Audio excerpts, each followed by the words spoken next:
The Ash Mirror. In an age when kingdoms were bordered by blood, and a lord's word was harder than steel, the Barony of Greymark was known for two things: its impassable fog-shrouded marshes and its lord, Baron Alaric. Alaric was a hard man, but a just one. He was, however, tormented by a singular grief. His younger brother, Sir Reginald, once the pinnacle of knightly virtue, was dying. A nameless malady wasted him from within, leaving his skin pale as parchment and his breath as quiet as rustling leaves. The finest physicians and priests could do nothing. One day, an old woman emerged from the fens wrapped in the rags of the marsh folk. She called herself Moira and promised to heal Reginald. In exchange, she asked only for that which the Baron will not miss. Alaric, desperate, agreed. Moira demanded two things: the great silver hand mirror from the Baroness's chambers and a bowl of fresh ash from the great hall's hearth. "Sickness is a shadow," she whispered, mixing the ash with marsh water until it formed a thick black paste. She smeared it across the mirror's surface. "And a shadow can be caught, but a shadow must feed."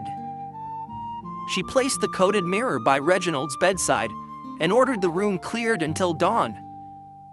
The morning brought a miracle. Reginald was sitting up in bed, color in his cheeks, his eyes bright with their former strength. The sickness was gone. Alaric rushed to thank the old woman, but Moira merely pointed to the mirror. The ash paste had dried and flaked away, but the glass beneath was now eternally black, like polished obsidian. It reflected nothing. "Your payment is rendered, Lord Alaric," she said, and vanished back into the morning fog. Life in Greymark returned to normal. Reginald's strength returned tenfold. He was unbeatable in the tourney yard, his laughter booming in the hall. But Alaric began to notice changes. Reginald had become cruel. Where he once granted mercy in tournaments, he now fought to first blood and often beyond. He ordered a stable hand lashed for failing to properly polish his saddle. He laughed when the guards dragged in a thief caught stealing bread. "Mercy is a luxury of the weak, brother," he would say. And in his eyes, Alaric saw a coldness that was not there before. Alaric tried to reason with him, but Reginald brushed him off. Soon, whispers filled the castle. Servants feared him, and soldiers followed him out of terror, not loyalty. Worse still, Alaric himself began to weaken. The same pallor that had fled Reginald now settled on the Baron's face. He tired easily. A dry cough plagued him, and his nights were filled with nightmares of drowning in cold, thick ash. The breaking point came during the midwinter feast. A traveling minstrel, unaware of the change, dared to sing a ballad of good Sir Reginald, the man he was before the sickness. Reginald rose in silence, walked to the minstrel, tore the lute from his hands, and smashed it against the hearth. "The past is dead," he snarled. "There is only strength." In that moment, Alaric, pale and barely able to stand, looked at his brother. He saw his vibrant, living eyes, his powerful arms, and then he saw his own reflection in a polished shield on the wall. He looked like a withered old man. He understood.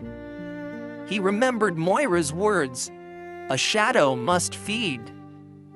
He remembered her price, that which the Baron will not miss. He hadn't missed his own vitality. Alaric ordered the guards to seize Reginald. His brother laughed, drawing his own sword, but the Baron did not move to fight. He only gave a weak gesture toward the hall corridor. "Bring me the ash mirror," he commanded. Two trembling servants carried the black void-like mirror into the hall. The moment Reginald saw it, he paled for the first time in months. He hissed like a cornered animal. The sickness was not cured, Alaric rasped, leaning on the table for support. It was transferred. Gathering his last reserves of strength, Alaric seized a heavy iron candelabra from the table and staggered toward his brother. Reginald backed away, his eyes fixed not on Alaric, but on the black emptiness of the mirror. "You stole my life, brother," Alaric said. "But a shadow cannot exist without its master." With one desperate, final heave, Alaric shattered the black mirror with the candelabra. The sound was not of breaking glass, but of a death scream. As the shards scattered, Sir Reginald clutched his throat and dropped to his knees. Before the horrified court, his body began to change. The color drained from his face, his skin turned to gray parchment, and his strong muscles withered. The sickness, held at bay by the mirror's magic, returned all at once, claiming its debt with interest. In moments, the man on the floor was a desiccated corpse, looking older than Alaric himself. The Baron, meanwhile, slowly straightened his back. He took a deep, shuddering breath, and the cough that had plagued him for weeks was gone. Color flooded his face. He did not celebrate. He looked silently at what remained of his brother, then at the servants who were fearfully gathering the black shards. "Collect every piece," he ordered. "Melt them into a single ingot, and hurl it into the deepest part of the marsh. And let the Codex of Greymark be updated. Some cures are far worse than the disease."